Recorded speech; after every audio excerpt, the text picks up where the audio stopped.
jengleng tak deloke bengi iki kaya apa kuat apa ora sing ngrasa sing ndi. Siap, siap. Ha ya Lis, kaya apa Lis Raden ana nduk? Nggih, ngladeni Mas cil. Gampang laden-ladenane percil tinggal mlumah ngono wis. Astagfirullah, kok wis di pepet.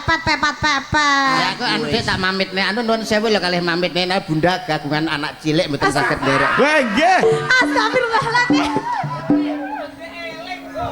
Mboten saged nderek nyinten anu kagungan putra alit nah. Sesuk neh. Ya gane jenengan nggih, Mas.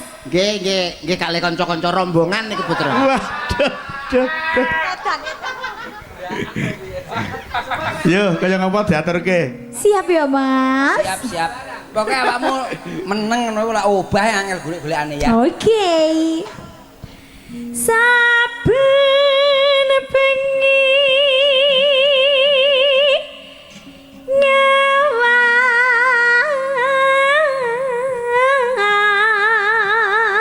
Ya Lis, Raden ana nduk Lis. Dengkule wis digoceki kaya ngono lho. Kuwi wis anu dengkule wis ngene kuwi.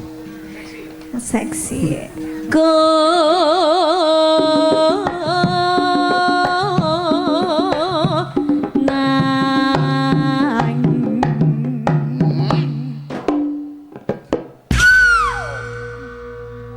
Iya Lis, mantap. Mantap banget jenglengane Mas Percil. Alah, kowe gelis tapi kowe enak, seret ngono. Seret.